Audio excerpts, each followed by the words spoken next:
Hi everyone, welcome back. Hope it's going well.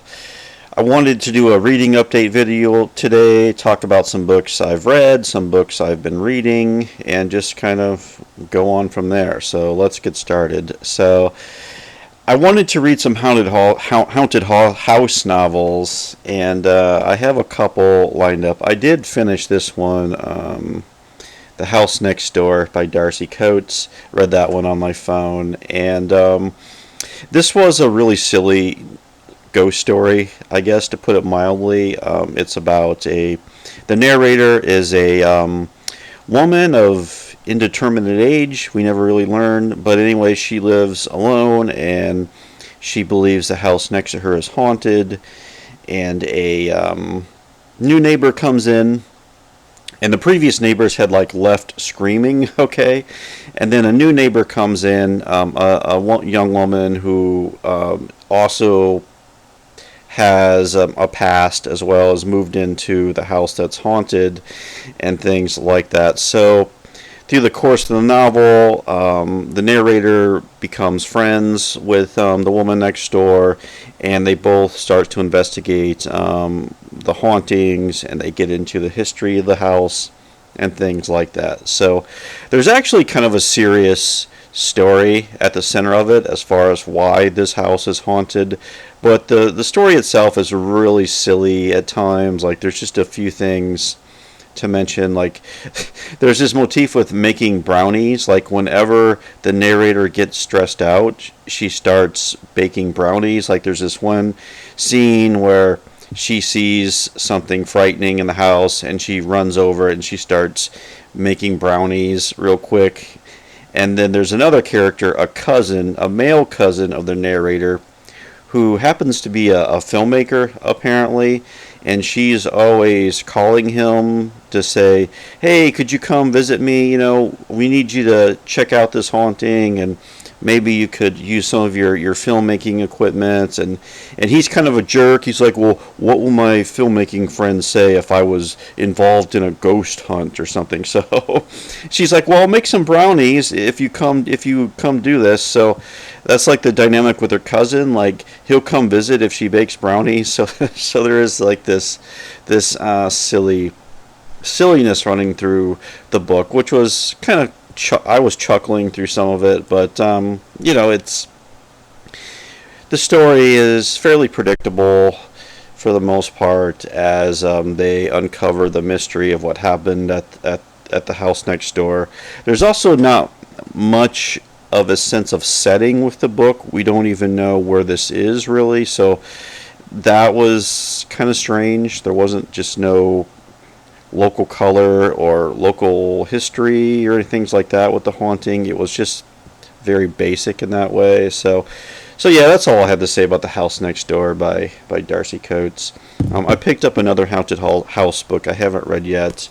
This is Hell House by Richard Matheson, which luckily my local library had a copy of this. This book for some reason is very expensive to buy online, and I'm a big Richard Matheson fan, but I've never read Hell House, so looking forward to reading this one.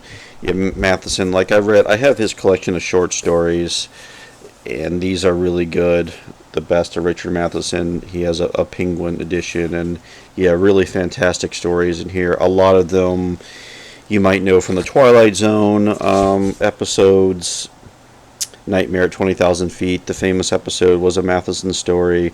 Duel, famously, was a Matheson story, which was Steven Spielberg's debut film.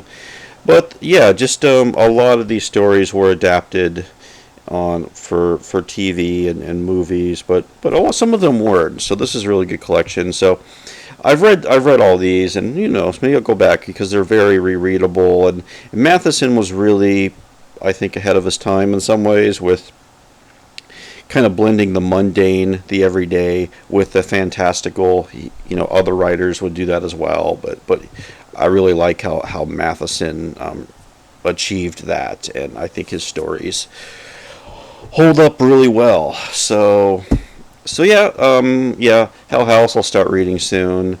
Also, I've been taking a while on this one. Neuromancer by William Gibson. I did want to read some cyberpunk novels, and I know this is one of the foundational novels of cyberpunk, and I'm about a third of the way through this one.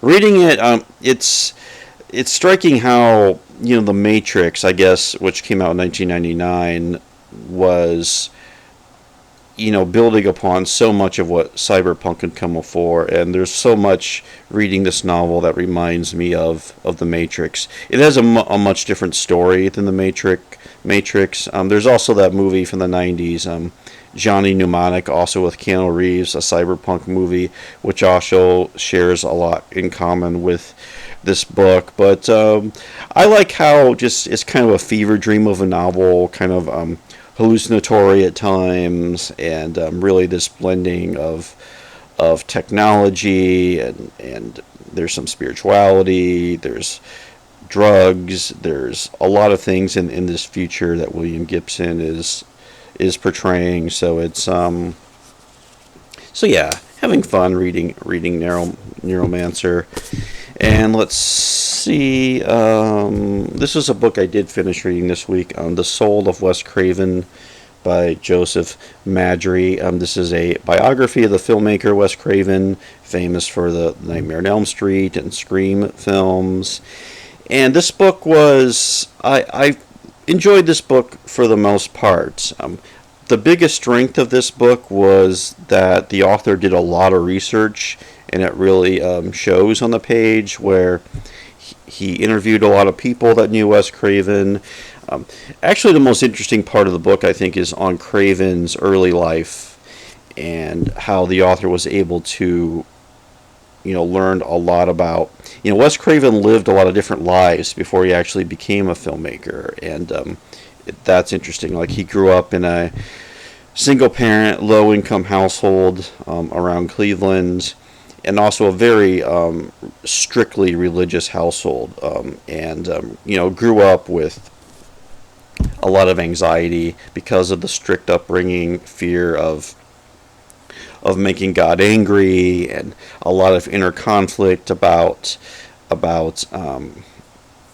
making God angry, which was really what Wes Craven had to go through.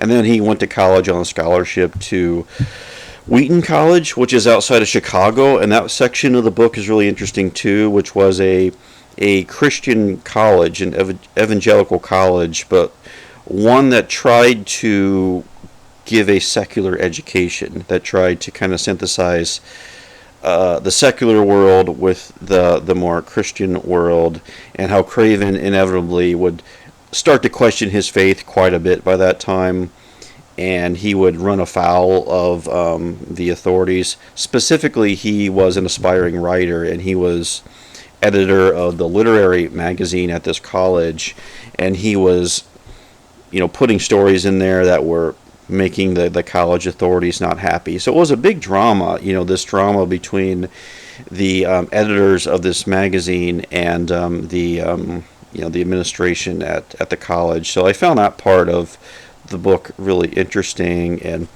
Craven was an English professor for a while, and was an aspiring novelist, and had to work, eventually left, wasn't happy being a professor, and left, and eventually fell into filmmaking in the 1970s.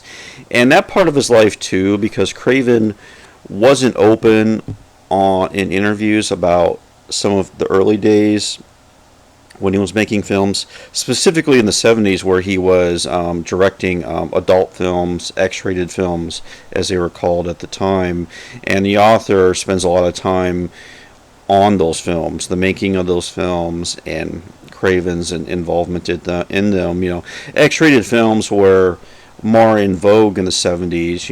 Audiences would go to theaters to watch X-rated movies, especially in the cities. And so that's part of Craven's life. He didn't talk about a lot, but there's a lot in here on his work in the adult film industry in the 70s, and then his eventually breaking into horror. So there's very interesting.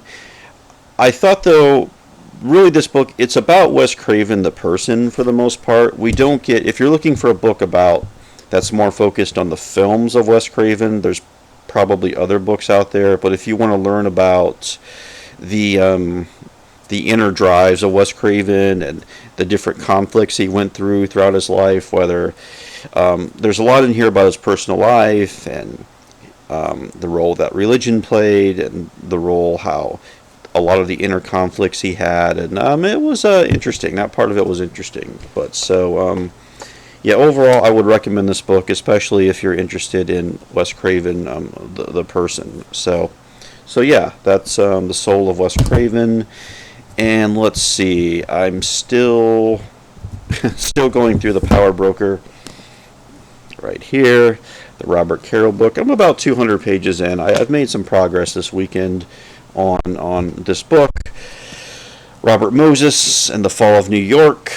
The most powerful person in New York through the mid-20th century, with his building of parks and highways and housing, and really looked upon as one of the maybe one of the most important figures in world history as far as designing modern cities and what they should be. And where I'm at now, I'm in the 1920s now, the mid-1920s, where Moses is starting to achieve some power. And Caro, it's interesting how Caro does this switch of writing about Caro. When he finally achieved power, he really changed as a person. And this can happen to anybody really. Once someone attains power, it can become like an addiction, and that's what's happening with Robert Moses. And by the mid-1920s, he's close in the inner circle of the governor of New York, Al Smith at the time, the Democratic governor of New York.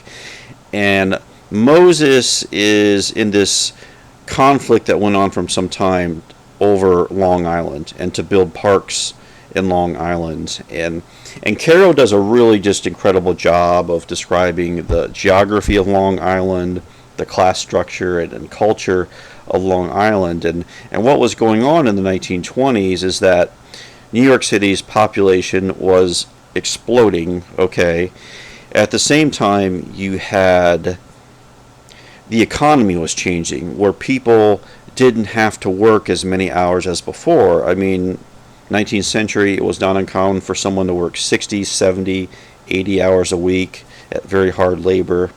By the 1920s, that was down to 40, 50 hours of work week. So that meant that people had more leisure time, especially on the weekends, where it was not uncommon for someone to actually get a whole weekend off, Saturday and Sunday, and people, especially in the cramped cities, wanted somewhere to go. Where do they want to go? Well, there are all those beaches on Long Island where they could go to. And also more people had automobiles, right? And you could drive out to Long Island. And Caro describes how there weren't many beaches available on Long Island, how the wealthy, like the Vanderbilts and all these really rich families of old money, controlled a lot of Long Island, and a lot of the beaches were private, and a lot of the property was owned by private people, by private owners. And Moses wanted to build parkways, roads that people could drive, make it easily accessible, make Long Island easily accessible, because prior to that, it would be a 3 or 4 hour drive of busy traffic. I can imagine what a traffic jam in 1925 would look like, in all the early cars and everything. But it was, just very difficult for people to actually get a beach and have some time outdoors. So Moses was scoping out Long Island, and he was developing plans to build parks. He wanted to build massive parks all over Long Island, and also beaches as well for the people.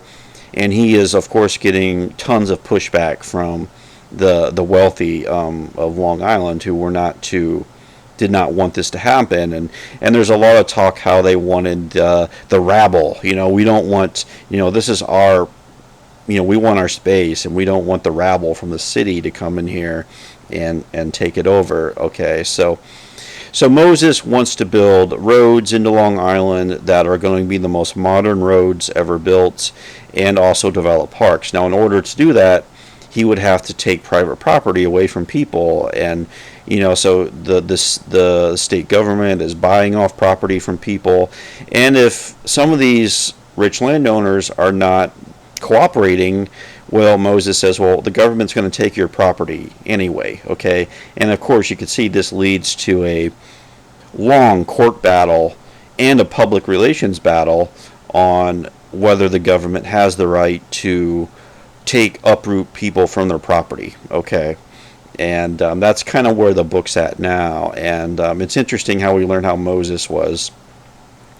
He was able to use the carrot and sticks, where he could be very charming and persuasive if you were on his side. If you defied Robert Moses, he would resort to really some harsh tactics to get people to do what he wanted. And one of those was using the press. And early on, Moses was a favorite of the New York Times. And while he was not doing so well on the legal front, he was winning the public relations front, because this was good politics. Because who's not opposed to parks or better roads, right? That's something, regardless of party, people can agree on. So he has that moral side to it, but also the class side of the struggle, where, well, I'm doing this for the people, okay? Aren't we a democracy?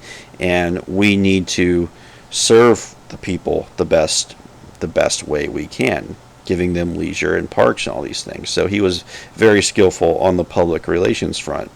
So it's very interesting, and the way Caro is able to explain these conflicts. A lot of it's legal stuff, some of it's more personal relations stuff, but also some of it's on the media front as well. And you also get this sense of America changing in the 1920s, where America's becoming more of a mass media society, where radio addresses are common and things like that. So the power of the press and all that is going on here. So yeah, it's starting to get really interesting, and we'll see where it goes. I'll probably come back with another update on the power broker. And continuing on, I have one more to talk about here. This was a book I got from the library, The Instability of Truth, Brainwashing, Mind Control, and Hyper-Persuasion by Rebecca Lemov. And this is a new book that came out this year, and it's a history of the concept of brainwashing, where I've only read the first chapter, but she's getting into when the concept of brainwashing first got into the popular consciousness in the 1950s, and how the methods of brainwashing were developed, but also describing what brainwashing actually is. And just to read a bit from the flap here. Because brainwashing affects both the world and our observation of the world, we often don't recognize it while it's happening, unless we know where to look. As Rebecca Lemov writes in The Instability of Truth, brainwashing erases itself. What we call brainwashing is more common than we think. It is not so much what happens to other people as what can happen to anyone. The idea is that anyone is susceptible to being brainwashed, especially these days. The Instability of Truth offers lessons from mind control episodes past and present. Truth is always subject to question in more mundane walks of life than most people believe, and Lemov equips us for the increasing challenges we face from social media, AI, an unprecedented global form of surveillance capitalism.